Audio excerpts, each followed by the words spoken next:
Alright, in this video, we're going to be doing two things. Number one, we're going to be adding a camera to our game, and number two, we're going to be learning how to change scenes. So let's take our T01 platformer as a base for our new tutorial, and we'll just copy that game folder and then rename it as T09 camera and scene change, and then we'll open up Godot and import that new game that we just created. Alright, so I've opened up my game, and I've opened the level scene, and so here we see I have three platforms here, and so far I've kept everything within this kind of window, because that is what I can see on my screen when I first start out. But I want to expand that a little bit, and so what I'm going to do is I'm going to add a little bit of stuff. Yeah, I'll just add another couple of these platforms, so I'll duplicate that one. And so my platform 3, and it is, I'll just move that, oops, nope, not that, that's my floor. Platform 3, and we'll move it over to there. And so we should be able to see in the camera as I'm moving over there. I also want to add a new scene.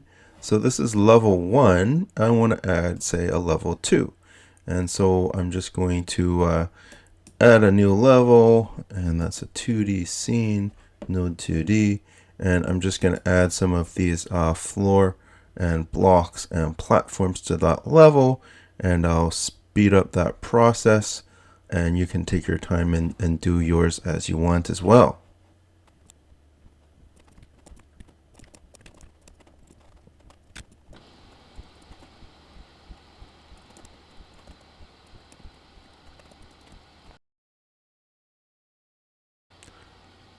Alright, we're back, and so you can see that I've added some platforms and stuff to my level 2.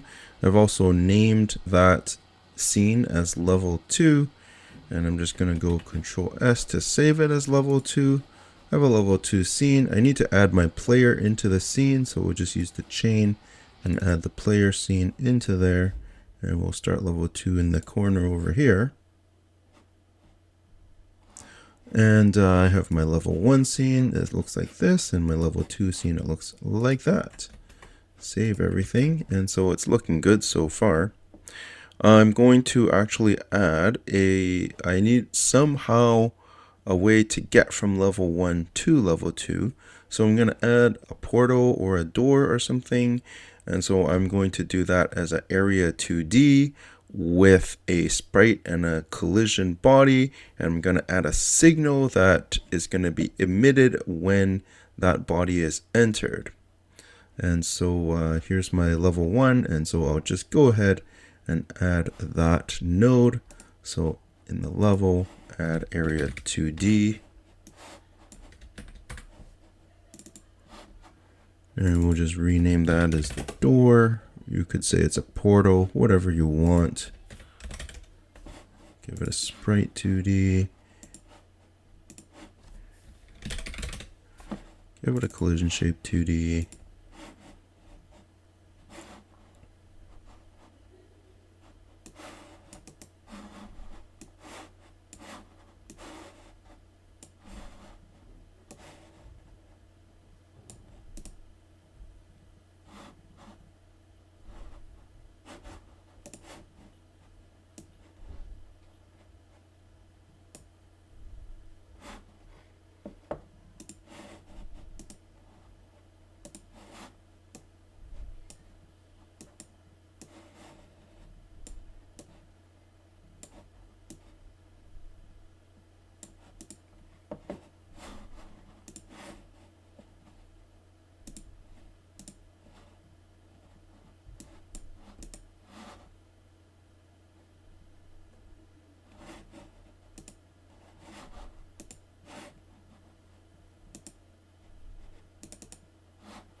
Alright, I was about to make the signal for the door for body entered on door, but I realized that I don't have a script actually in this level scene, so I'm just going to add a script for the level scene, the root node here, and we'll just take the defaults, just have a scene of some kind, and then we'll go back to my door scene, and we'll add that signal, body entered.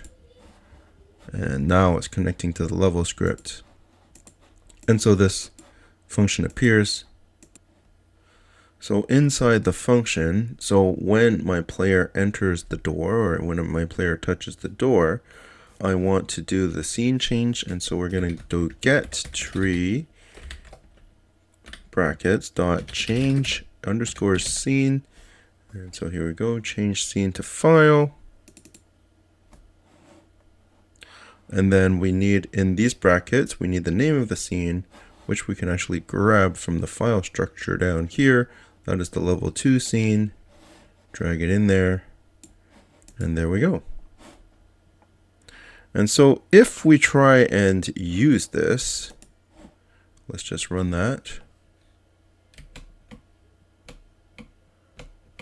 And, oh, I didn't add the camera yet. Let's add the camera now first. So adding the camera is pretty easy. Let's just go to our player scene, and there's the root node of my player. We'll add a node here, and we'll call it camera 2D. And there it is, camera 2D. If you want to look in the inspector of camera 2D, there are a few options. Offset, so right now the camera 2D is a child of the player, so its position is based on the player's position. And so you can change that if you want. Yeah, and then there's some of these options, which basically like the limits. If you're at the edge of the level and you don't want to kind of scroll over into kind of nothingness, that's where you can set these limits here.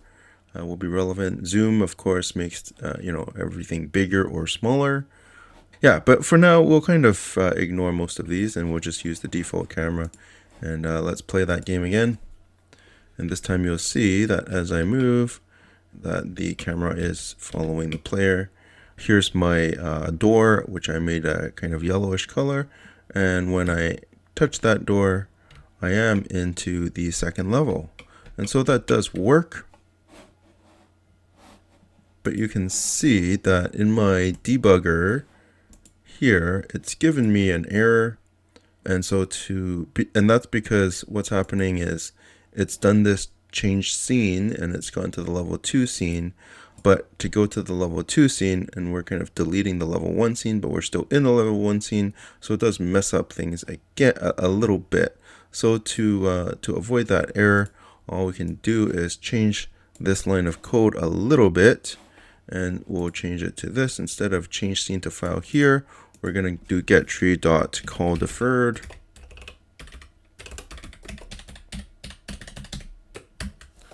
We'll put that change scene to file in quotation marks. And we are going to put a comma before we put the argument for that function, which is this name of that file for the second scene.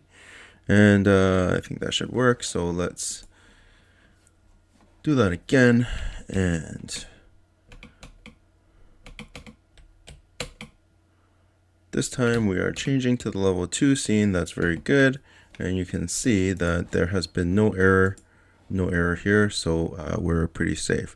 There are these like warnings, and that's because we have like deltas and stuff in the argument of the things, but that's fine. We can kind of ignore those warnings from now. They're not affecting the running of the code or anything like that.